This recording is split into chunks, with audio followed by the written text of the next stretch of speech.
உரையாற்றுமாறு கேட்டுக்கொள்கிறேன்.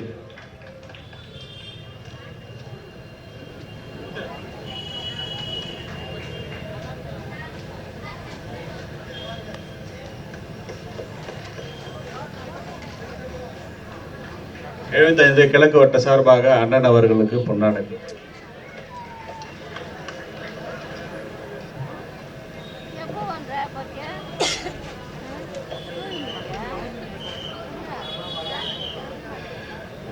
புரட்சி தலைவர் புரட்சி தலைவி அம்மா அவர்களுடைய நீங்காத நினைவுகளை நெஞ்சில் சுமந்து கழகத்தினுடைய பொதுச் செயலாளர், போற்றுதலுக்கும் மரியாதைக்கும் உரிய முன்னாள் முதலமைச்சர், இன்னும் சரியாக ஒரு மாத காலம்தான் அடுத்த முதலமைச்சர் அண்ணன் எடப்பாடியார் அவர்களினுடைய மேலான ஆணைக்கிணங்க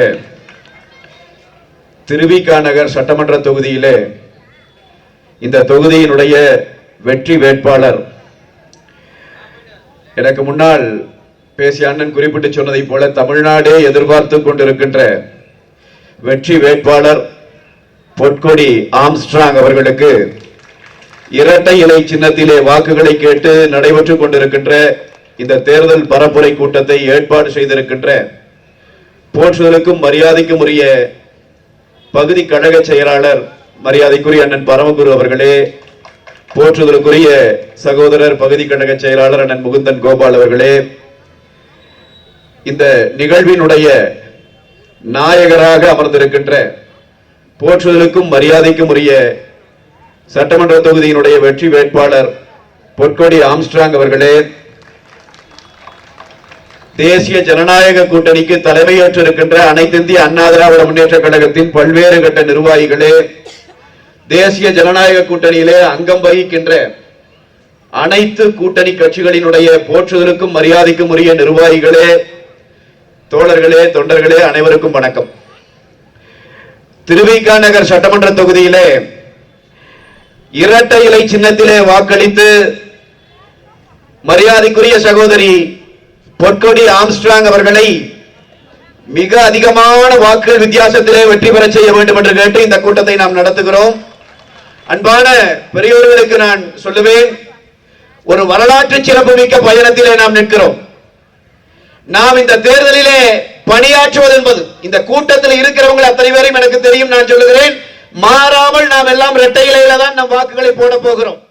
அதனால் நான் இங்கே பேசுவது, நான் இங்கே சொல்லுகிற செய்தி, நாம் வாக்களிக்க வேண்டும் என்பதல்ல, நாம் ஒவ்வொருவரிடமும் எடுத்து சொல்லி இரட்டை இலை சின்னத்திலே வாக்குகளை பெற வேண்டும்.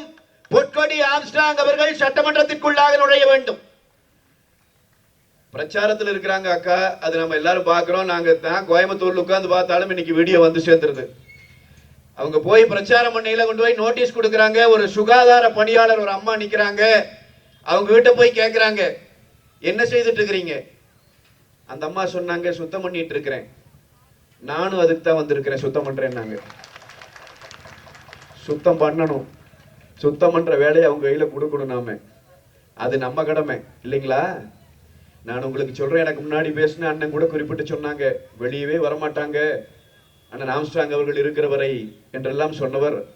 சில பேரை எல்லாம் குறிப்பிட்டு சொன்னாங்க, மரியாதைக்குரிய அண்ணன் ஆம்ஸ்ட்ராங் அவர்களினுடைய அந்த படுகொலையிலே தொடர்புடையவர்கள் என்று சில பேரெல்லாம், அவர்கள் பெயரெல்லாம் அடிபடுகிறது என்றார்கள். எங்களுக்கு பிரச்சனை இல்லை, நேரடியாகவே சொல்லுவோம்.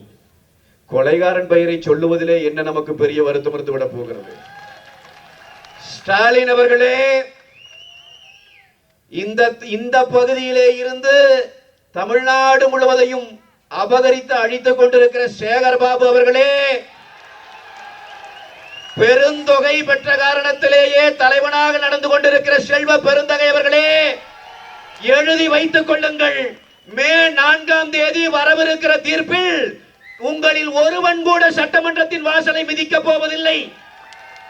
தப்பி தவறி எவனாவது ஒருவன் உள்ளே வந்து அமர்ந்து விட்டால் இந்த இடத்தில் நின்று நான் சத்தியம் செய்து சொல்லிவிட்டு போகிறேன், யார் வந்து உள்ளே உட்காருகிறீர்களோ அவர்களுக்கு நேர் எதிராக கால் மேல் கால் போட்டு ஆம்ஸ்ட்ராங் அவர்களினுடைய ஒற்றை குரலாக பொற்கொடி ஆம்ஸ்ட்ராங் அவர்கள் அமருவார். இரட்டை இலை அமர வைக்கும் அண்ணன் எடப்பாடியார் அமர வைப்பார். இது சத்தியம்டா, இது சவால் விட்டுட்டு போறேன் நான். நீ எல்லாம் எவ்வளவு அயோக்கியத்தனமான ஆளுங்க. ஒரு ரவுடி இந்த நாட்டில் அமைச்சர். நான் கேட்கிறேன், ஆம்ஸ்ட்ராங் அவர்கள் அவர் ஒரு கட்சியினுடைய தலைவராக இருந்தவர், ஒரு தேசிய கட்சியினுடைய மாநில தலைவர். அவர் வீட்டின் முன்னால் வைத்து சிதைத்தழிக்கப்பட்டார். ஸ்டாலின் வழக்க சிபிஐ விசாரிக்கணும்னு உயர் நீதிமன்றம் சொல்லுச்சுல்ல, நீ ஏன் போய் தடுத்த? இதை நான் இங்க இருக்கிற மக்கள்கிட்ட மட்டும் வைக்கல, இந்த பேச்சை கேட்கிறாங்க தமிழ்நாடு முழுவதும் செய்கிற பிரச்சாரத்திலே கேட்கிறேன். ஏன் இந்த அரசாங்கம் தடுத்துச்சு? ஏன் தடுத்தான் தெரியுங்களா? கொலகாரன் கூட கூட்டணி வச்சிருக்கிறவன் நாட்டுல முதலமைச்சரா இருந்தான்னா அப்புறம் தடுக்காம என்ன செய்வான்? அதனால் தடுத்தான். நீங்க நல்ல எனக்கு முன்னாடி பேசிய எல்லாரும் சொன்னார்கள், அண்ணன் ஆம்ஸ்ட்ராங் அவர்களினுடைய அந்த படுகொலைக்கு நியாயம் பெறுவதற்காக பொற்கொடி ஆம்ஸ்ட்ராங் அவர்கள் உள்ளே போகும். நான் இல்லை, நான் அப்படி நினைக்கவில்லை. அது ஒரு படுகொலைக்கான தீர்வல்ல. நான் அவர்களுக்கு சொல்லுகிறேன், இதே மாதிரி சிபிஐ விசாரணை வேண்டாம் யாரை கேட்டான் தெரியுங்களா இந்த அரசு? அண்ணன் ஆம்ஸ்ட்ராங்குக்காக மட்டும் நாம் போராடவில்லை. நான் உங்களுக்கு சொல்லுகிறேன், 10 வயசு குழந்தைய அண்ணா நகர்ல பாலியல் வன்புணர்வு பண்ண ஒரு நாய், 10 வயசு குழந்தை, அந்த குழந்தையை கொண்டு போய் மருத்துவமனையில் அனுமதித்தார்கள். மருத்துவர்கள் நடுங்கி போனார்கள். என்னையா இப்படியா இருக்கு? ஒரு 10 வயசு குழந்தை எவன்டா இப்படி பண்ணுது? தயவு செய்து போய் போலீஸ் ஸ்டேஷன்ல கம்ப்ளைண்ட் கொடுங்கன்னு டாக்டருக்கு சொல்லி அந்த குழந்தையினுடைய தாயும் தகப்பனும் அண்ணா நகர்ல இருக்கிற காவல் நிலையத்துல போய் புகார் கொடுக்க போனா, அங்க இருக்கிற போலீஸ் அதிகாரி, இந்த ஸ்டாலின் கவர்மெண்ட்ல போலீஸ் அதிகாரி அந்த தாயின் தகப்பனை அடிச்சான். கம்ப்ளைண்ட் கொடுக்க போனவங்களை அடிச்சு வெளியேறலனா, இதை கேள்விப்பட்ட பிறகு உயர் நீதிமன்றம் இந்த போலீஸ் அதிகாரிகள் விசாரித்தால் இவர் உண்மை வெளிவராது, நீதி கிடைக்காதுன்னு சொல்லி 10 வயசு குழந்தைய சீரழிச்ச அந்த வழக்குல சிபிஐ விசாரிக்க வேண்டும் என்று உத்தரவு போட்டது. உத்தரவு போட்டது யார்? உயர் நீதிமன்றம். பாதிக்கப்பட்டது 10 வயசு குழந்தை. அந்த 10 வயசு குழந்தை பாதிக்கப்பட்ட வழக்குல சிபிஐ வேண்டாம், நாங்களே விசாரிக்கிறோம், சிபிஐ வர வேண்டாம்னு கெஞ்சிட்டு உச்ச நீதிமன்றத்திற்கு போகுது இந்த ஸ்டாலின் கவர்மெண்ட். அந்த தாய் தகப்பனின் கண்ணீருக்கும் சேர்த்து பொற்கொடி ஆம்ஸ்ட்ராங் பழிவாங்க வேண்டும் என்பதுதான் நாங்கள் வைக்கிற மொழி. அவனுக்கும் சேர்த்து நாம் களத்தில் இறங்கணும். நான் உங்களுக்கு சொல்றேன், மே 4ஆம் தேதி தமிழ்நாட்டில் தேர்தல் முடிவு வருது இல்லைங்களா? காலையில வாக்கு எண்ணிக்கை தொடங்கும். நம்ம பல பேர் வாக்கு எண்ணிக்கை நடத்துற இடத்துல இருப்போம், இன்னும் பல பேர் தொலைக்காட்சியில் உட்கார்ந்து பார்த்துட்டு இருப்போம். நான் சொல்றேன் உங்களுக்கு, நீங்க எழுதி வச்சுக்கோங்க. இதையே எவனையெல்லாம் பழி வாங்கணும்னு நினைக்கிறீங்களோ அவனையெல்லாம் மனசுல வச்சுக்கோங்க. அன்றைய நாளில் தீர்ப்பு வருகிற போது பொற்கொடி ஆம்ஸ்ட்ராங் அவர்கள் 1000 வாக்கு முன்னிலை, 2000 வாக்கு முன்னிலை, 4000 முன்னிலை என்று 25,000 முன்னிலை, 50,000 முன்னிலை என்று செய்தி வந்தால் அன்றைக்கு மாலையிலே வருகிற பத்திரிகை மாரடைப்பு செத்து போனவனின் பட்டியலோடு வெளியே வரும். யாரும் யாரையும் பழி வாங்க வேண்டியதில்லை. நான் சொல்லுகிறேன், பல பேரினுடைய கண்ணீரை சுமந்து கொண்டு அந்த தாய் உள்ளே நுழைய வேண்டும். அதற்கு நாம் வழிவகுக்க வேண்டும். இரட்டை இலையிலே கொடுக்கிற வாக்குகள் அத்தனையும் இந்த அதர்மத்திற்கு எதிரான தர்மத்தில் வெற்றியாக பார்க்கப்படும். அன்பான பெரியவர்கள், நீங்கள் மறந்துவிடக் கூடாது. எல்லாரிடமும் எடுத்து சொல்லணும். எனக்கு முன்னாடி இங்க பேசின சகோதரர்கள் குறிப்பிட்டு சொன்னாங்க, அம்மா தாய்மார்களை பார்த்து நான் கேட்கிறேன், இந்த 5 ஆண்டு காலத்துல தமிழ்நாட்டுல கஞ்சா இல்லாத தெரு இருக்காங்கம்மா? அத்தனை இடங்களிலும் கஞ்சா. கல்லூரிக்கு நம்முடைய பிள்ளைகளை அனுப்புகிறோம், கல்லூரி வாயிலே நின்று கஞ்சாவை கைகளிலே திணிக்கிறான். திணிப்பவனே இவன் தான். ஒரு கஞ்சா விற்கிறவனை கூட கைது செய்ய முடியல ஸ்டாலின் அரசாங்கத்தினால. ஏன்? என்ன விற்கிறதே வந்தான்.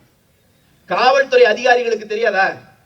ஒண்ணு வேண்டாம், கள்ளச்சாராயம் காட்சி 120 பேர்த்த கொண்டு போட்டான். ஞாபகம் இருக்கா உங்களுக்கு? கள்ளக்குறிச்சியில 120 பேர்த்த கொண்டு போட்டான். கொண்டவன் பேர் என்னங்க? கண்ணுக்குட்டி. அவன் பேர் என்ன? 120 பேரை கொன்ற அந்த பன்னிக்குட்டிக்கு பெயர் கண்ணுக்குட்டி. அவன் யார் தெரியுமா? திமுக காரன். திமுகவுக்கு வேலை செஞ்சவன். இதே திமுகவினுடைய சட்டமன்ற உறுப்பினராக அங்க கள்ளக்குறிச்சியில் இருக்கிற வசந்தம் கார்த்திகேயனுக்கு கைகூலி பார்க்கிற நாய். அன்னைக்கு அந்த 120 பேர் செத்து விழுந்த அன்னைக்கு தாயையும் தகப்பனையும் இழந்துட்டு கண்ணீர் விட்டுச்சு பாருங்க அந்த குழந்தைங்க. அந்த கண்ணீருக்கு சேர்த்து பழி வாங்கணும். பொற்கொடி ஆம்ஸ்ட்ராங் உள்ள போனாங்கன்னா அதுக்கு வாக்களிக்கணும். உங்களுக்கு அதுக்கு வாக்களிக்கணும்.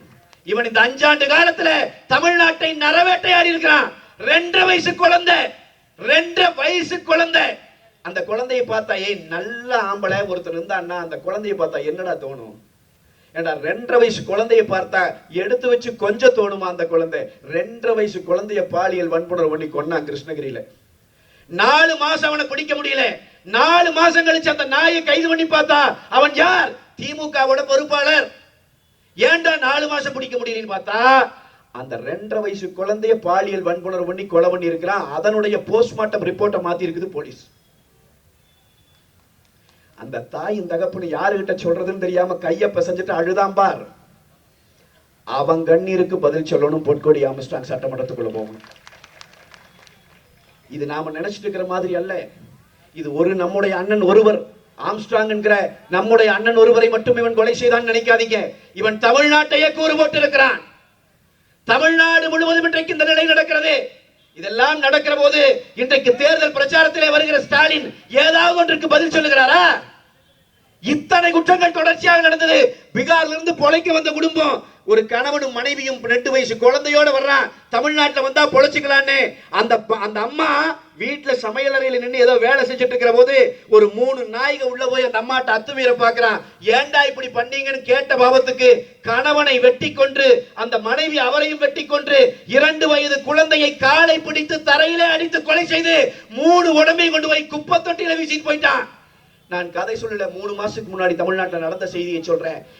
அவனை பிடிச்சு விசாரிச்சா 3 பேரும் கஞ்சா போதை. 3 பேரும் கஞ்சா போதை. இதே இங்க நம்ம சென்னையில இந்த ட்ரெயின்ல பயணிச்சிட்டு இருந்த பையன், 16 வயசு பையன், சாதாரணமா ட்ரெயின்ல பயணிச்சிட்டு இருக்கிறான். 3 பேர் சேர்ந்து அருவாளை வச்சு அவனை கொஞ்சம் கொஞ்சமா வெற்ற காட்சி வந்துச்சு. பார்த்தமா இல்லையா? அந்த பையன் செத்தானா பொழைச்சானான்னு கூட இந்த கவர்மெண்ட் நம்மகிட்ட இன்னைக்கு வரைக்கும் சொல்லல. அந்த பையனை வெட்டி கொன்னவனை, அந்த வெட்டினவனை 3 பேரையும் பிடிச்சி விசாரிச்சா 3 பேரும் போதை, கஞ்சா போதை. தமிழ்நாட்டில் கஞ்சா போதையை இன்றைக்கு எல்லாரிடமும் கொண்டு போய் சேர்த்திருக்கிறான். தமிழ்நாடு முழுவதும் இந்த ஸ்டாலின் அரசாங்கத்தினுடைய திமுகவினுடைய வேட்டைக்காடாக மாறி இருக்கிறது. அன்பான பெரியோர்களே, இந்த ஆட்சியை தூக்கி எறியணும். அதுக்கு பாதிக்கப்பட்டிருக்கிறவர்களில் ஒருவரையே களத்திலே நிறுத்த வேண்டும். நான் உங்களுக்கு சொல்றேன், இந்திரா காந்தி அவர்களினுடைய மரணம் நடந்த போது இந்திரா காந்தி அவர்களை சுட்டால் என்று சொல்லி ஒருவரை தூக்கிலேற்றுவதற்கு இந்த நாடு நம்முடைய நீதிமன்றம் தீர்ப்பு கொடுத்துச்சு. அந்த சம்பவத்துக்கு போகல, அந்த சம்பவத்தை எடுக்கல, அது யாரும் நியாயப்படுத்தி பேசல. ஆனா பஞ்சாப்ல என்ன செஞ்சான் தெரியுங்களா? அவன் தங்க கோயிலுக்குள்ளே ராணுவத்தை அனுப்பிய இந்திரா காந்திக்கு மரண தண்டனை நிறைவேற்றினான். அவன் செய்தது சரி என்று சொன்னால் இவளுக்கு வாக்களியுங்கள், இல்லை என்றால் இவளை தோக்கடியுங்கள் என்று சொல்லி அவன் மனைவியை கொண்டு போய் தேர்தலில் நிறுத்தினார்கள். நான் சொல்லுகிறேன் என் அன்பு சொந்தங்களே, 6 லட்சம் வாக்குகள் வித்தியாசத்திலே அந்த வீரத்தாய் வெற்றி பெற்று பாராளுமன்றத்திற்குள்ளே நுழைந்து 2000 சீக்கியர்களை கொன்று குவித்திருந்த ராஜீவ் காந்தியின் முன்னால் கால் மேல் கால் போட்டு அமர்ந்து காட்டினாள். அந்த வரலாறு சீக்கியர்களுக்கு உண்டு. தமிழர்களே, எழுந்திருங்கள், எழுங்கள். நமக்கு அப்படி ஒரு வரலாறு படைப்பதற்கான வாய்ப்பு கிடைத்திருக்கிறது. பொற்கொடி ஆம்ஸ்ட்ராங்கினுடைய வெற்றி என்பது ஒட்டுமொத்த தமிழர்களும் திருப்பி அடிப்பார்கள் என்று நாம் சொல்லுவதற்கான வெற்றி.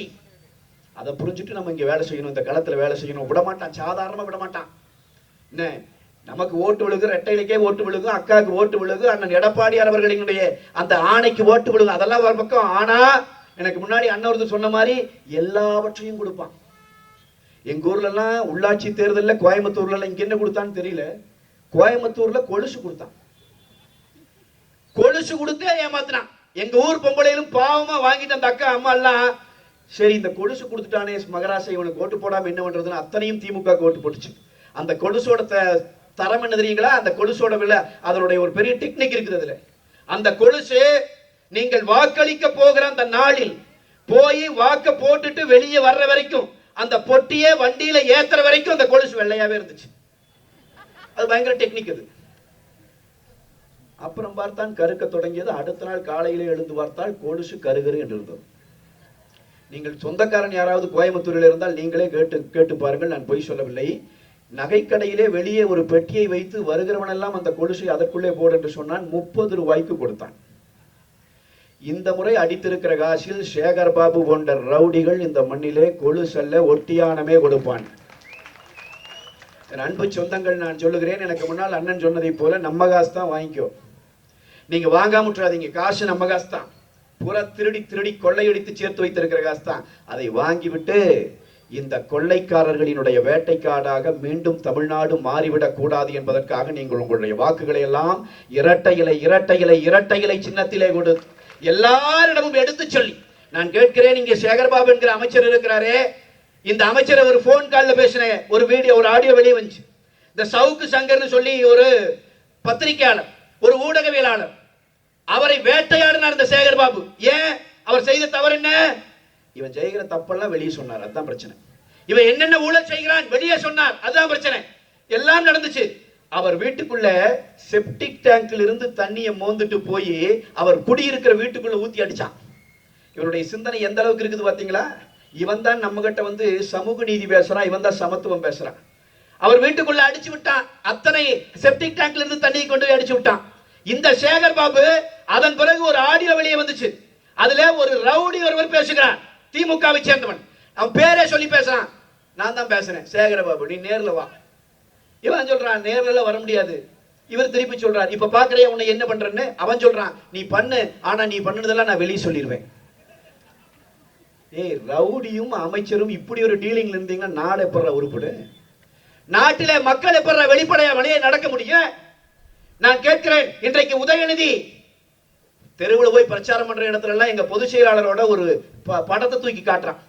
இதை பார்த்தீர்களா?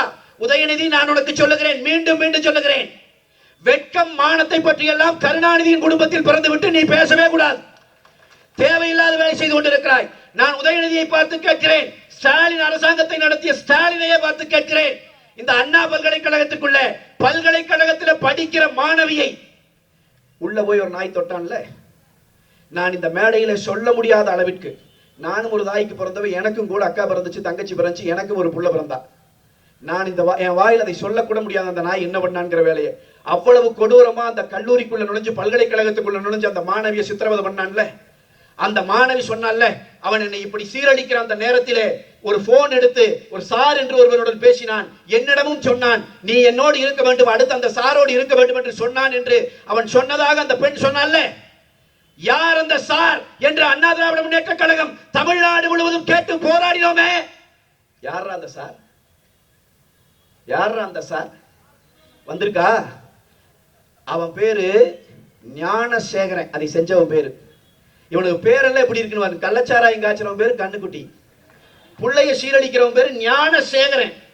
இந்த ஞானசேகரன் என்கிற நாய் இவனை இன்றைக்கு கொண்டு போய் அவன் ஒருத்தன் தான் குற்றவாளி என்று இவர்கள் இன்றைக்கு வச்சுட்டாங்க. ஊரெல்லாம் படம் காட்டி கொண்டிருக்கிற ஸ்டாலினின் மகனுக்கு நான் படம் காட்டுகிறேன். இந்த படம் தெரியுமா ஸ்டாலின்? உதயநிதி, இந்த படம் தெரியுமா? அந்த பிள்ளையை சித்திரவதை பண்ணி சீரழிச்ச அந்த ஞானசேகரன் என்கிற நாய் அவனுடைய வீட்டிலே ஸ்டாலினுடைய அமைச்சர் மா சுப்பிரமணியம் உட்கார்ந்து சோறுண்டு கொண்டிருக்கிற படம் இந்த படம். பாருங்க. டேய், நீங்க தான் இன்னைக்கு வந்து நாங்க சட்டம் ஒழுங்கை பாதுகாத்தோம், நாங்க பெண்களுக்கு பாதுகாப்பு. நான் சொல்லண்டா, சட்டம் ஒழுங்கை கெடுத்ததே திமுக காரன் தாண்டா, கெடுத்ததே திமுக அமைச்சர்கள் தாண்டா. சேகர் பாபு போன்றவர்கள், இந்த மா சுப்பிரமணியம் போன்றவர்கள் எல்லாம் நரவேட்டையாடிட்டு இருக்கிறான். இந்த படத்துக்கு பதில் சொல்லு உதயநிதி, சொல்லுவியா? ஒரு கொலகாரை என் பக்கத்துல நின்று வந்து போட்டோ எடுக்கலாம், அது நடக்கிற சாதாரண நடக்க முடியும், யார் பக்கத்துல வேணா எடுக்கலாம். எவ்வளவோ தலைவர்கள் இங்க இருக்கிறாங்க, அவன் யாருன்னு தெரியாது, நாம படம் எடுத்துக்குவோம். ஆனா அவன் வீட்டுல போய் நீங்க உட்கார்ந்து சோறு திப்பீங்களா? ஒரு அமைச்சர் சாப்பிட்டு இருக்கானே. அப்ப இது மாதிரி பல்கலைக்கழகங்களுக்குள்ளே இருந்து இந்த பெண்களை எல்லாம் சூறையாடிய இந்த வேலை எத்தனை நாள் நடக்கிறது? எத்தனை ஆயிரம் குழந்தைகள் இதிலே பாதிக்கப்பட்டார்கள்? எத்தனை ஆயிரம் நாய்கள் இந்த வேலையை செய்தார்கள்? இந்த நாய்கள் எந்தெந்த திமுக காரனுக்கு எல்லாம் இந்த வேலையை பார்த்தான்? இன்றைக்கு நாம் பதிலை கேட்கிறோம். அவன் பதில் சொல்ல போவதில்லை. அவனை இந்த மண்ணிலே இருந்து அப்புறப்படுத்தினால் ஒழி இந்த மண்ணுக்கு விடுதலை கிடையாது. திமுக காரனை இந்த மண்ணை விட்டு ஒழிச்சால் ஒழிய நம்முடைய அடுத்த தலைமுறை பிள்ளைகள் இந்த மண்ணில் நிம்மதியா வாழ முடியாது. இந்த பிள்ளைக்கு நடந்தது நாளைக்கு நம்ம வீட்டுல இருக்கிற பிள்ளைக்கு நடக்காதா? எத்தனை நேரம் ஆயிரும்? இன்னைக்கே நம்ம பிள்ளைங்க நம்பிக்கையா ரோட்ல நடக்க முடியுதா? அம்மா தாய்மாருக்கு சொல்லுங்க. நேற்றைய தினம் ஒரு கருத்து கணிப்பு வெளியே வந்திருக்கு. கருத்து கணிப்பை பாண்டே, ரங்கராஜ் பாண்டே, சாணக்கியா நிறுவனம், ஒரு தினமலர் என்கிற பத்திரிகையும் சேர்ந்து எடுத்திருக்காங்க. அதுல அவங்க ஒரு கேள்வி கேட்டிருக்காங்க, தமிழ்நாட்டில் சட்டம் ஒழுங்கு நன்றாக இருக்கிறதா? மொத்தமா 10% பேர் தான் நல்லா இருக்குன்னு இருக்கிறான். அவன் பூரா திமுக பயனடைகிறவன். அப்ப சட்டம் ஒழுங்கின் நிலைமை இவ்வளவு கேவலமா இருக்கு. நமக்கு பெண்களுக்கு பாதுகாப்பு இல்லைங்கிறது இல்லைங்கம்மா, பெண்களை பாதுகாக்கிற பெண் காவல்துறை அதிகாரிகளுக்கே பாதுகாப்பு இல்லை. அதைத்தான் எனக்கு முன்னாடி பேசின அண்ணங்க சொல்லி பேசினாங்க. கனிமொழி கலந்துகிட்ட கூட்டத்துல ஒரு எஸ்ஐ, 23 வயதான எஸ்ஐ, ஒரு பெண்மணி பாதுகாப்புக்கு நிக்கிறாங்க. அந்த பெண்ணுக்கு திமுகவை சேர்ந்த 2 குண்டர்கள் பாலியல் தொந்தரவு கொடுக்கிறான். 2 நாள் அவனை கைது செய்யல. அண்ணன் எடப்பாடியார் அறிக்கை விட்டார். அந்த குண்டர்களை கைது செய்து சிறையிலே போடவில்லை என்றால் தமிழ்நாடு ஸ்தம்பிக்கிற வகையிலே அண்ணா திராவிட முன்னேற்ற கழகம் களத்திலே இறங்கி போராடும் என்று அறிவித்தார். அதன் பிறகு 2 நாள் கழிச்சு கைது பண்ணா. இதுவரைக்கும் தான் நமக்கு தெரிந்த செய்தி. அதற்கு மேல அடுத்த செய்தியை நான் உங்களுக்கு சொல்லிவிட்டு போகிறேன். அந்த பெண்ணோட வழக்கு என்னாச்சு தெரியுமா? 6 மாசம் கழிச்சு அந்த பெண் எஸ்ஐ வழக்கை வாபஸ் வாங்கி விட்டார். தெருவுல நின்னு அழுத புள்ள, யூனிஃபார்ம் போட்டு தெருவுல நின்னு அழுத புள்ள எப்பறா வழக்க வாபஸ் வாங்கும்? எப்பறா வாங்கும்? டேய், நீங்க அடிச்ச கொள்ளைக்கும் நீங்க அடிச்சு வச்சிருக்கிற லூட்டிக்கும் நீங்க பண்ணி வச்சிருக்கிற இந்த நர வேட்டைக்கும் தமிழ்நாடு மீண்டும் உங்கள் கையில் கிடைக்கும்னு நீங்க நினைக்கிறதே பெரியதப்படா. நான் சொல்றேன், திருவிக்கா நகர் நீங்க எழுதி வச்சுக்கோங்க. வெறி கொண்டு வேலை செய்யணும் களத்துல. இங்க இருக்கிற அத்தனை பேருக்கு நான் சொல்றது, நாம் பொற்கொடி ஆம்ஸ்ட்ராங் அவர்களுக்காக வேலை செய்யல, அண்ணன் ஆம்ஸ்ட்ராங் அவர்களுக்காக வேலை செய்யல, நாம் இந்த மண்ணின் பிள்ளைகளுக்காக வேலை செய்கிறோம். இனியொரு ஆம்ஸ்ட்ராங் இந்த மண்ணிலே வீழ்த்தப்பட்டு விடக் கூடாது என்பதற்காக வேலை செய்கிறோம். நம் கரங்களிலே காலகாலமாக இந்த நாய்களால் போடப்பட்டிருக்கிற அடிமை விலங்குகளை தகர்த்தெறிய வேண்டும் என்பதற்காக வேலை செய்கிறோம். அதை புரிஞ்சுட்டு காலத்துல வேலை செய்யணும், உயிரை கொடுத்து வேலை செய்யணும். அம்மா தாய்மார்களை ஏமாந்து விட்டுறக்கூடாது. 1000 கோடி ரூபாய் ஒரு மாசத்துக்கு செலவு பண்றான். நான் ஊடகங்களை ஒருங்கிணைக்கிற பணியில தான் இருக்கிறேன், எனக்கு தெரியும். நான் சொல்றேன், ஊடகங்களை விலைக்கு வாங்க மட்டும் கடந்த ஓராண்டு காலமாக மாதம் 1000 கோடியை திமுக செலவு செய்யறான். அதுக்கு எதிராக 1000 கோடி எதிர்த்து மோதருக்கு நம்ம கிட்ட என்ன தெரியுமா? நெஞ்சுறுதியும் சத்தியமும் மட்டும்தான். அதை இழந்துடக்கூடாது. நம்பிக்கையோட காலத்தில் இறங்கணும். நீங்க எல்லாரும் எழுதி வச்சுட்டு போகணும். உங்க மனசாட்சிக்கு நீங்க சொல்லிட்டு போகணும். நான் 25 ஓட்டு, ஒரு ஆளும் நான் போய் 25 ஓட்டு வாங்குவேன், ஆம்ஸ்ட்ராங் பொற்கொடி ஆம்ஸ்ட்ராங் அவர்களை வெல்ல வைப்பேன்னு உங்க மனசுல நீங்க சொல்லிட்டு கலையணும். ஏன்னா அடுத்த தலைமுறை நம்ம பிள்ளைங்க நல்லா இருக்கணும். அவங்க போய் உட்காரணும் சட்டமன்றத்துக்குள்ள. நீ நினைச்சு பாருங்க, எவனெல்லாம் கொலகாரன்னு நம்ம சொல்றோமோ அதே போல அண்ணன் ஆம்ஸ்ட்ராங் வழக்குல மட்டும் கொலகாரனை பிடிச்சா கொலகாரன் அத்தனை பேரையும் என்கவுண்டர்லயே போடுறீங்க. என்னடா இது கதை? இது எப்படி போட்ட என்கவுண்டர்ல? இரவு நேரத்துல கொலகாரனை பிடிச்சிட்டானா, அவன் தான் கொலகாரங்கிறான். பிடிச்சு அவன் எங்கடான்னு கேட்டா சுட்டுட்டோங்கிறான். பிடிச்ச கொலகாரனை ஏன்டா சுட்டீங்கன்னு கேட்டான்.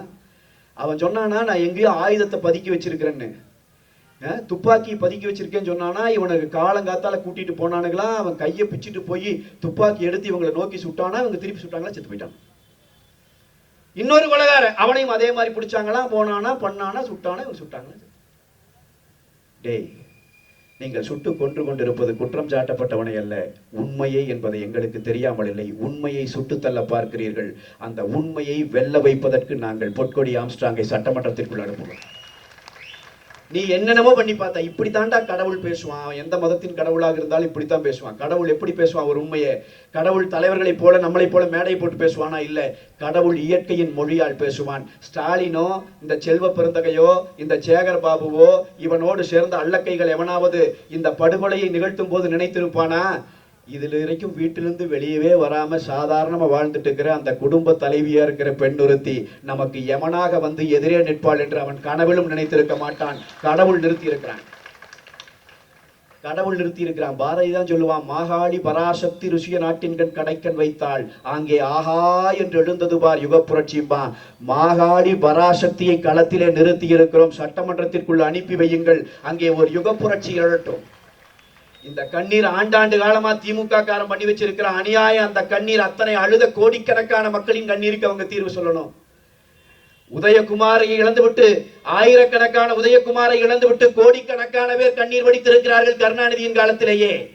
கவுன்சிலர் லீலாவதியை பலி கொடுத்து விட்டு அவளினுடைய குடும்பம் ஆயிரக்கணக்கான பேர் அழுதிருக்கிறார்கள், கண்ணீர் விட்டிருக்கிறார்கள். தா கிருட்டிணனை இழந்துவிட்டு ஆயிரக்கணக்கான பேர் அழுதிருக்கிறார்கள், கண்ணீர் விட்டிருக்கிறார்கள். இந்த வரிசையில தினகரன் அலுவலகத்துல 3 இளைஞர்களை வச்சு கொளுத்தி கொண்டாம்பார். 1000 பேர், 1,00,000 பேர் அதுபோல் செத்து போய் அழுதிருக்கிறான். அதையெல்லாம் தாண்டி சாதிக் பாட்ஷா என்கிற உடன் நின்ற தோழனை கூடவே வச்சிருந்த அவன் தோள் மேலேயே கை போட்டு அவன் கதையை முடித்து அவன் குடும்பத்தையே அழ வச்சாம்பார். அத்தனை கண்ணீருக்கும் சேர்த்து அண்ணன் ஆம்ஸ்ட்ராங் அவர்களினுடைய படுகொலை முடிவில் இன்றைக்கு ஒரே உருவமாக ஒருவரை நாம் நிறுத்துகிறோம். இத்தனை கண்ணீருக்கும் பழிவாங்குவதற்காகவாவது உள்ள போகும். அதே மாதிரி வெறும் இதே நோக்கமா இல்ல, இதை தாண்டி இவனுடைய ஆட்சி காலம் படுமோசமான ஆட்சி காலம். 5 லட்சம் கோடி கடன் பண்ணி வச்சிருக்கிறான். இவனுடைய ஆட்சியின் லட்சணம். எனக்கு முன்னாடி அம்மா இத்தனை பேர் உட்காந்துக்கிறீங்க, நான் உங்ககிட்ட கேட்கிறேன். இதே ஸ்டாலின் போன தேர்தல்ல பிரச்சாரம் செஞ்சுட்டு வரையில் என்னன்னா ஆட்சிக்கு வந்துட்டோம்னா அனைத்து பெண்களுக்கும் முதல் மாதம் தொடங்கி மாதம் 1000 ரூபாய் கொடுப்பேன் சொன்னாரா இல்லையா? ஆட்சிக்கு வந்து 28 மாதங்கள் கொடுக்கல. சட்டமன்றத்திற்குள்ள அதிமுக போராடுது, அண்ணன் எடப்பாடியார் போராடுறார். நீ கொடுத்த வாக்குறுதியை நிறைவேற்று, நீ 1000 ரூபாய் கொடுன்னு சொன்ன பிறகு 28 மாசம் கழிச்சு 1000 ரூபாய் கொடுக்கிறேன், ஆனா எல்லாருக்கும் கொடுக்க மாட்டேன். யாருக்கு கொடுப்பேன்? தகுதியுடைய பெண்களுக்கு கொடுப்பேன். பல குடும்பத்துல டைவர்ஸே ஆயிடுச்சு. 20 வருஷமா குடும்பம் நடத்துறேன், உனக்கு தகுதி இல்லைங்கிற விஷயமே ஸ்டாலின் சொல்லித்தான் எனக்கு தெரியுது. சொன்னானா இல்லையா? தகுதியுடைய பெண்களுக்கு. சரி, என்னடா தகுதின்னு கேட்டோம். அதுக்கு ஒரு பட்டியல் கொடுத்தான். நீங்க அந்த பட்டியலை எல்லாம் தேர்தல் நேரத்தை எடுத்துருக்கா படிச்சு பார்க்கணும். அந்த பட்டியல்ல தகுதிகள் கொடுத்தான். கட்டிய கணவன் இருக்கக்கூடாது, சொந்தமாக வீடு இருக்கக்கூடாது, பெத்த பிள்ளை இருக்கக்கூடாது, 3 வேளை சாப்பிடக்கூடாது, இரவானால் தூங்கக்கூடாது, பொழுதோட வெளியே வரக்கூடாது, இப்படி எல்லாம் தகுதி. இத்தனை தகுதியும் இருக்குதுன்னு சொல்லிட்டு போனாங்க. அவர்களுக்கு கூட கொடுக்கல. இப்படி அயோக்கியத்தனம் பண்ணி இப்படி எல்லாம் பண்ணிட்டு நான் 1000 கொடுத்தேன்னு ஸ்டாலின் பேசிட்டு இருந்தார். அண்ணன் எடப்பாடியார் பார்த்து கொண்டே இருந்தார். தேர்தலுக்கு 2 மாதம் இருக்கிற அந்த நிலை வந்தது. அண்ணன் பார்த்தார், இன்னும் 2 மாத காலத்திலே இவன் ஆட்சி முடிய போகிறது, அண்ணா திராவிட முன்னேற்ற கழகத்தின் ஆட்சி மலரப் போகிறது, மக்களை இந்த துயரிலே இருந்து விடுவிப்போம் என்று சொல்லி அண்ணா திராவிட முன்னேற்ற கழகம் ஆட்சி அமைத்த முதல் மாதம் தொடங்கி தமிழ்நாட்டில் இருக்கிற அனைத்து குடும்ப தலைவிகளுக்கும் மாதம் 2000 ரூபாய் வங்கி கணக்கில் வைக்கப்படும் என்கிற அறிவிப்பை வெளியிட்டார். வெளியிட்டு விட்டு அண்ணன் வெளியே வந்தார். சரியா 5 நாள் தான். 5 நாள் கழிச்சு காலையில எந்திரிக்கிறோம், அக்கவுண்ட்ல 5000 விழுகுதுட்டும். விழுந்துச்சா இல்லைங்களா? அதுதான் முன்னாடி அண்ணன் சொல்லி பேசினாங்க. எதுக்கு 5000 போட்ட? திருப்பி இவங்க வந்து என்னை கொடுக்க விடாம பண்ணிடுவாங்க, 1000 ரூபாய் கொடுக்க விடாம பண்ணிடுவாங்க. அதனால 3 மாசத்துக்கு சேர்ந்தா கொடுக்க சொன்னதே நாங்க தான்டா, நாங்க ஏன் கொடுக்க விடாம பண்ண போறோம்? அதனால 3000. சரி, அது பரவாயில்ல. இன்னும் 2000 எதுக்கு போட்ட? வெயில் அடிக்குதுல்ல.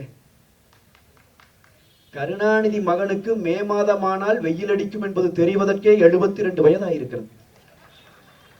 வெயிலுக்கு 2000 போட்டிருக்கான். வெயில் அடிக்கும்ல. நான் திரு ஸ்டாலின் அவர்களை பார்த்து கேட்பது, அட வெயிலுக்கு 2000 போட்ட, அதுவும் கூட நாங்க பொறுத்து தொலைச்சுக்கிறோம். வெயில் என்ன தகுதியுள்ள மகளிருக்கு மட்டும்தான் அடிக்குமாடா? அட வெயில் எல்லாருக்கும் தான் அடிக்கு. ஆனால் போட்டான். இது எவ்வளவு ஒரு ஏமாத்து வேலைன்னு மட்டும் பாருங்க. இந்த ஸ்டாலின் 5000 ரூபாய் நம்முடைய அக்கவுண்ட்ல போடுறதுக்கு 1 வாரத்துக்கு முன்னாடி தான் சுகாதார பணியாளர்கள் போராடுகிறார்கள். ஸ்டாலின் அரசாங்கம் சொல்லுது காசு இல்ல. ஆசிரியர்கள், அரசு ஊழியர்கள் போராடுகிறார்கள், காசு இல்ல. போக்குவரத்து தொழிலாளர்கள் போராடுகிறார்கள், காசு இல்ல. கொரோனா காலத்துல நம் உயிரை எல்லாம் காப்பாற்றிய செவிலியர்கள், நர்ஸுக போராடுறாங்க, காசு இல்ல. 1 வாரத்துக்கு முன்னாடி காசு இல்ல. அண்ணன் எடப்பாடியார் அடிச்ச அடியில கொடுக்கிற தெய்வ ஸ்டாலின் வீட்டு கூரையை பீத்து கொண்டு கொடுத்திருக்கிறது நமக்கு கொடுத்து விட்டார். ஏமாத்து வேலை. அம்பான பெரியவங்களுக்கு நான் சொல்றேன், அதிமுக ஆட்சி இருந்துச்சு, புரட்சி தலைவி அம்மா அவர்களினுடைய ஆட்சி இருந்தது. இந்தியாவில் எத்தனையோ முதலமைச்சர் இருந்தாங்க. அம்மா கன்னியாகுமரி, காஷ்மீர் தொடங்கி கன்னியாகுமரி வரைக்கும் ஒரு முதலமைச்சருக்கு கூட தோணல கல்லூரியில படிக்கிற பிள்ளைகள், ஏழை வீட்டிலிருந்து வர்ற பிள்ளைகள், அந்த பிள்ளைகளுக்கு அறிவு இருக்கும். ஆனா அந்த பிள்ளைகள் நன்றாக படித்து வர வேண்டும் என்றால், இந்த போட்டி உலகில் வெல்ல வேண்டும் என்றால் தேவையான உபகரணங்கள் கையிலே இருக்க வேண்டும். வசதி வாய்ப்புள்ள தாய்மார்க அந்த குழந்தைகளுக்கு லேப்டாப் வேணா வாங்கி கொடுத்துருவான். வசதி வாய்ப்பு இல்லாத குடும்பத்திலே இருந்து வருகிற குழந்தைகள் என்ன செய்யுங்கிற சிந்தனை எந்த முதலமைச்சருக்கும் வரல. இந்தியாவில் ஒரே முதலமைச்சருக்கு வந்தது. அந்த முதலமைச்சரை தந்தை இயக்கம் அண்ணா திராவிட முன்னேற்ற கழகம், புரட்சி தலைவி அம்மா அவர்கள் தான் சிந்தித்தார். அண்ணா திராவிட முன்னேற்ற கழகத்துக்காரன் தெருவிலே நடந்து வாக்கு கேட்கிற போது நெஞ்சை நிமிர்த்தி காலரை தூக்கி விட்டு திமுரோட ஓட்டு கேட்கணும். ஏன் தெரியுங்களா? அம்மா காலத்திலையும் அண்ணன் எடப்பாடியார் அவர்களின் ஆட்சி காலத்திலையும் மொத்தமா 55 லட்சம் குழந்தைகளுக்கு லேப்டாப் கொடுத்த இயக்கம் அனைத்து இந்திய அண்ணா திராவிட முன்னேற்ற கழகம். நாம் கொடுத்தோம். அண்ணன் எடப்பாடியார் அவர்களின் ஆட்சி இருக்கிற கடைசி நாள் வரை லேப்டாப் கொடுத்தோம். இவன் ஆட்சிக்கு வந்தோன்னு அந்த லேப்டாப் கொடுக்கறது. நான் கேட்கிறேன், அம்மா இத்தனை பேர் இருக்கிறீங்க, ஏதாச்சும் குடும்பத்தில் யாராச்சும் குழந்தைக்கு லேப்டாப் வந்திருக்கு? 4.5 வருஷம் கொடுக்கல. 4.5 வருஷம் கழிச்சு நானும் லேப்டாப் கொடுக்குறேன். எங்க ஊர்ல ஒரு பழமொழி சொல்லுவாங்க, சாக போற நேரத்துல சங்கரா சங்கராங்கிறான்னு. இங்க இருக்கான்னு தெரியல, நம்ம ஊர்ல இருக்கான்னு தெரியல. அப்படின்னு என்ன, வாழ்ற காலம் முழுக்க அயோக்கியத்தனமே பண்றது. அப்புறம் சாவு கிடக்கிற போது சங்கரா சங்கரான சங்கரன் காப்பாத்துவானா? செய்த தர்மம் தானே காப்பாற்றும். இப்ப ஸ்டாலின் பண்ண வேலை அதான். நான் கடைசி நேரத்திலே நான் லேப்டாப் கொடுக்குறேன் வந்தான். இந்த லேப்டாப் யாருக்கு கொடுக்குறான்? அதிமுக பள்ளிக்கூடத்திலிருந்து காலேஜ் போற பையனுக்கு பிள்ளைக்கு கொடுத்துச்சு. ஏன்? அவன் படிக்கணுங்கிறக்காக. ஆனா இவன் யாருக்கு கொடுக்குறா? அவர் ஸ்டாலின் அரசு யாருக்கு கொடுக்குது? காலேஜ்ல கடைசி வருஷம் படிக்கிறவனுக்கு கொடுக்குது. அவன் தான் அடுத்த வருஷம் வேலைக்கு போயிடுவான்ல, அவனே வாங்கிக்குவான்ல. உங்க கவர்மெண்ட்ல வேலை கிடைக்காது, அது வேற. கவர்மெண்ட்ல எங்களுக்கு வந்துருமே, வேலை கிடைச்சிருமே. ஏன் அவருக்கு கொடுக்குற? ஏன் கொடுக்குறான் தெரியுங்களா? கடைசி வருஷம் படிக்கிற பையன் 18 வயசு ஆயிருக்கும், அவனுக்கு இந்த கையில லேப்டாப்பை கொடுத்தா அந்த கையில நமக்கு ஓட்டு போடுவான்ங்கிற திருட்டுத்தனம் இல்லாமல் இது வேற என்னங்கிறத பெரியவங்க அறிவுள்ளவர்கள் சிந்தித்து பாருங்க. அப்ப அதிமுக கார ஓட்டுக்காக கொடுக்கல, அந்த குழந்தை படிக்கணும்னு கொடுத்தான். ஆனா திமுக கார அதையும் ஓட்டாக்கி பார்க்கிறவன். அங்க எப்படி அந்த குழந்தைகளுக்கு லஞ்சம் கொடுப்பதை போல அந்த லேப்டாப்பை கொடுத்தானோ அது போலத்தான் இப்ப நமக்கு 5000 கொடுத்திருக்கான். போன வருஷம் வெயில் அடிச்சது தெரியல, முன்னத்த வருஷம் வெயில் அடிச்சது தெரியல, அயோக்கியத்தனம் பண்றான். எல்லா விதமான கட்டணத்தையும் ஏத்தி இருக்கிறான். மின்சார கட்டணத்தை 3 மடங்கு ஏத்திருக்கான். உண்மையா இல்லையாங்கம்மா? சொத்து வரி ஏத்தி இருக்கிறான், வீட்டு வரி ஏறி, வீட்டு வாடகை ஏறிடுச்சு. குப்பையே எடுக்கிறது இல்ல, ஆனா குப்பைக்கு வரி போட்டிருக்கிறான். உண்மையா இல்லைங்களா?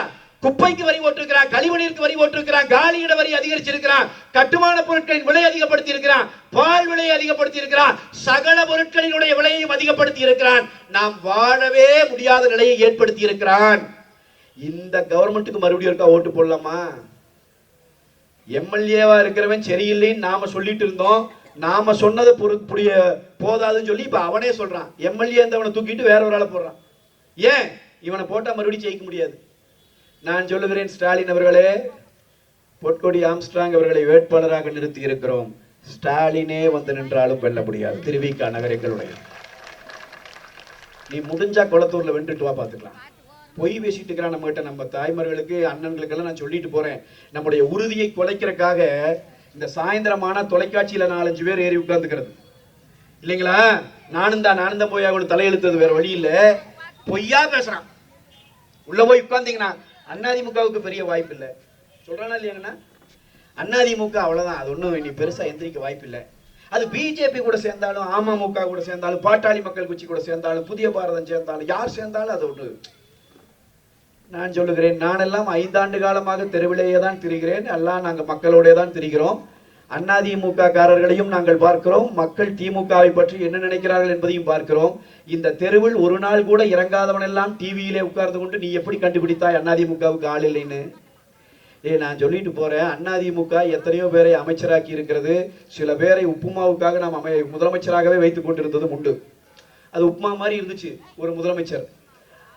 அப்படி இருந்த அமைச்சரா இருந்தவன், முதலமைச்சரா இருந்தவனை எல்லாம் கூட ஸ்டாலின் தூக்கிட்டாரு. ஆனா ஸ்டாலினுடைய ஒரே வருத்தம் என்ன தெரியுமா?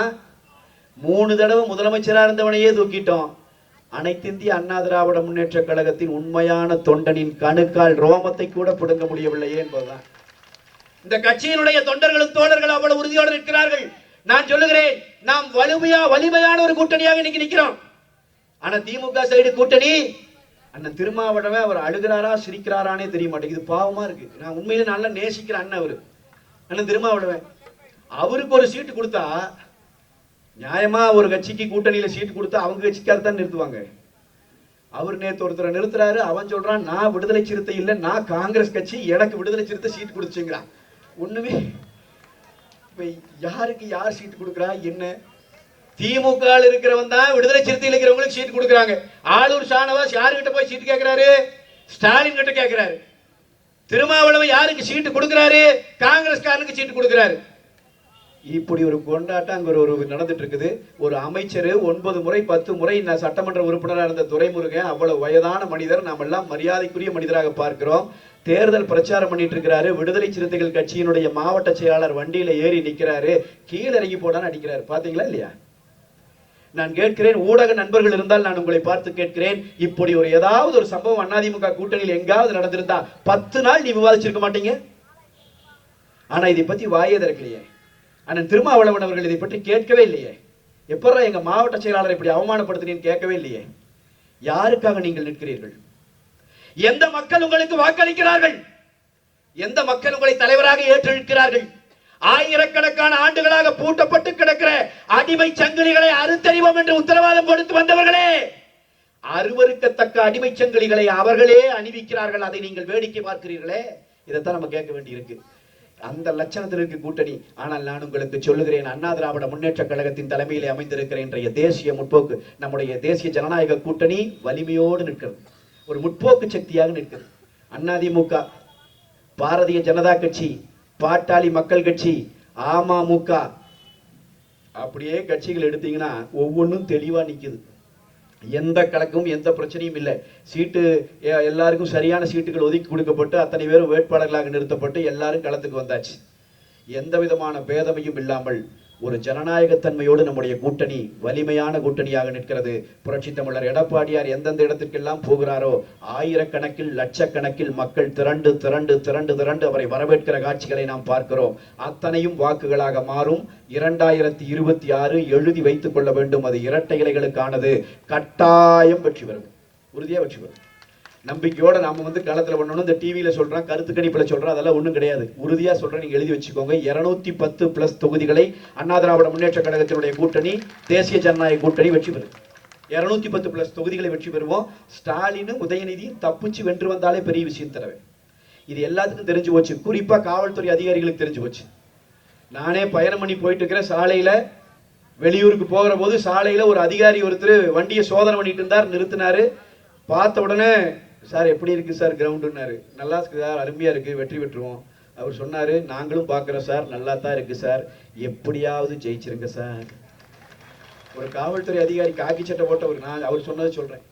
இவனுக்கிட்ட எங்களால முடியல சார், எப்படியாவது ஜெயிச்சு வந்துருங்க சார். எங்கள் கைகளிலே போடப்பட்டிருக்கிற அந்த கட்டுக்களை அவிழ்த்து விடுங்கள் சார். காவல்துறை சுதந்திரமாக இயங்க, உளவுத்துறை சுதந்திரமாக இயங்குவதற்காகவாவது எடப்பாடியார் மீண்டும் முதலமைச்சராக வேண்டும் சார்னு காவல்துறை அதிகாரி இன்றைக்கு நம்மை பார்த்து கேட்கிறார் என்றால் நாட்டினுடைய நிலை அந்த அளவுக்கு இருக்கிறது. என் அன்பு சொந்தங்களே, இறுதியாக நான் சொல்லி நிறைவு செய்ய விரும்புகிறேன்.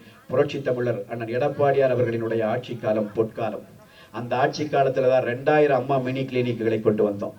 சாதாரண மக்கள் இலவசமாக வைத்தியம் பார்ப்பதற்கு 2000 அம்மா மினி கிளினிக்குகளை எடப்பாடியார் கொண்டு வந்தார். அவருடைய ஆட்சி காலத்திலே தான் 11 மருத்துவக் கல்லூரிகளை கொண்டு வந்தோம்.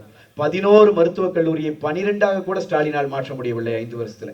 ஆனா 2 வருஷத்துல எடப்பாடியார் 11 மருத்துவக் கல்லூரிகளை கொண்டு வந்தார். 67 கலையறிவியல் கல்லூரிகளை கொண்டு வந்தார். 7 சட்டக் கல்லூரிகளை கொண்டு வந்தார். 5 வேளாண் கல்லூரிகளை கொண்டு வந்தார். 4 கால்நடை வளர்ப்பு கல்லூரிகளை கொண்டு வந்தார். கல்வியில் தமிழ்நாடு தன்னிறைவடைவதற்கு அண்ணன் எடப்பாடியார் பாதை வகுத்தார். அண்ணன் எடப்பாடியாரின் ஆட்சி காலத்திலே தான் நம்ம வீட்டுக்குள்ள யமன் போல் இறக்கிவிடப்பட்டிருந்த ஆன்லைன் ரம்மிக்கு தடை விதித்தார். புரட்சி தலைவி அம்மா அவர்கள் லாட்டரிக்கு தடை விதித்து பல குடும்பங்களை காப்பாற்றியதை போல அண்ணன் எடப்பாடியார் தான் இந்த ஆன்லைன் ரம்மிக்கு தடை விதித்தார். அண்ணன் எடப்பாடியாரின் ஆட்சி காலம் தான் குடிமராமத்து பணிகள் எடுக்கப்பட்ட ஆட்சி காலம். தமிழ்நாட்டினுடைய நிலத்தடி நீர்மட்டம் உயர்த்தப்பட்ட ஆட்சி காலம். எவ்வளவோ குளங்களை, ஏரிகளை நாம் மீட்டெடுத்த ஆட்சி காலம் அண்ணன் எடப்பாடியார் அவர்களினுடைய ஆட்சி காலம். அந்த மனிதர் மீண்டும் ஆட்சிக்கு வர வேண்டும். அவர் முதலமைச்சராக வர வேண்டும். அவர் முதலமைச்சராக அமர்ந்திருக்கிற அந்த சட்டமன்றத்தில் நாம லைவ் எல்லாம் கட் பண்ண மாட்டோம். சட்டமன்றத்தை லைவா காட்டுவோம். அப்படி லைவா காட்டுகிற போது கட்டாயமாக அக்கா பொற்கொடி ஆம்ஸ்ட்ராங் அவர்களினுடைய முகம் பளிச்சுன்னு தெரியணும். நமக்கெல்லாம் ஒண்ணு இருக்கு.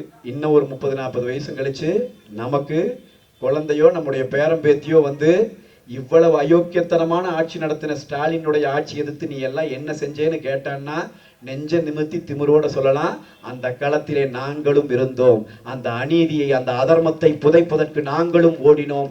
எங்கள் கரங்களும் அதற்காக வேலை பார்த்தது. நீ இன்றைக்கு இந்த மண்ணில் நன்றாக வாழ்ந்து கொண்டிருப்பதற்கு நானும் காரணம் என்று நாம் எல்லாம் நெஞ்சு நிமிர்த்தி சொல்ல முடியும். அதற்கு நீங்கள் செய்ய வேண்டிய வேலை, தெருவிலே இறங்குங்கள், மக்களிடம் போங்க, நாம செய்த சாதனைகளை சொல்லுங்க, ஏன் இரட்டைகளுக்கு வாக்களிக்க வேண்டும் என்பதை எடுத்து சொல்லுங்க. கட்டாயம் வாக்குகளை இரட்டைகளை சின்னத்தில் வாங்குங்க. புதுசா சில கட்சியை வந்திருக்கிறான், அவங்கள பத்தி நம்ம பேச விரும்பல. எங்காவது ஏமாந்து விட்டுறாதீங்க. ஆமா, வீட்டில் இருக்கிற இந்த 5வது 6வது படிக்கிற பையனெல்லாம் சேர்ந்து இப்போ ஒரு கட்சி வச்சுக்கிறான். அவன் வந்து திடீர்னு அவன் பயங்கரமான கட்சியா இருக்கு, இவனே பரவாயில்லையா? நீங்க சிரிக்கிறீங்கம்மா, நான் சத்தியம் சொல்றேன். அவனாசியில ஒரு வேட்பாளர் வேட்புமனு தாக்கல் பண்ண போயிருக்கிறான். அவர் வேட்புமனு தாக்கல் பண்ண உள்ள போய் அதிகாரி கிட்ட போன பிறகு எங்கேயா வேட்புமனுன்னா மறந்துட்டு வந்துட்டோம்ங்க. சத்தியமா சொல்றேன். அவனாசியில வேட்புமனுவை வீட்டில் வச்சுட்டு வேட்புமனு தாக்கல் பண்ற கும்பலா போயிருக்கான்னா எப்படி? இவங்க கிட்ட தமிழ்நாட்டை கொடுத்து, அதனால அன்பான தம்பி தங்கைங்க, யாராவது அப்படியெல்லாம் மாத்தி கீத்தி போடலாம் நினைப்பு இருந்துச்சுன்னா அந்த வேலையெல்லாம் செஞ்சிடாதீங்க. திமுகவை அப்புறப்படுத்துவது ஒன்றுதான் வழி. திமுகவை அப்புறப்படுத்துகிற சக்தி அனைத்து இந்திய அண்ணா திராவிட முன்னேற்ற கழகத்திற்கு மட்டுமே இருக்கிறது. நீங்கள் உங்கள் வாக்குகளை எல்லாம் இரட்டைகளை சின்னத்தில் தர வேண்டும்.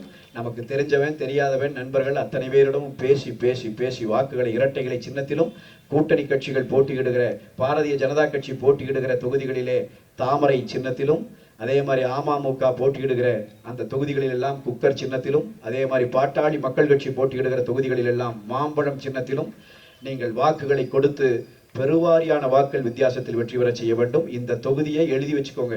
இதை விட ஒரு நல்ல வேட்பாளர்னா நீ ஏஐல கொடுத்து கம்ப்யூட்டர் கொடுத்து செஞ்சுட்டு வரணும். தி பெஸ்ட் வேட்பாளரை நிறுத்தியாச்சு.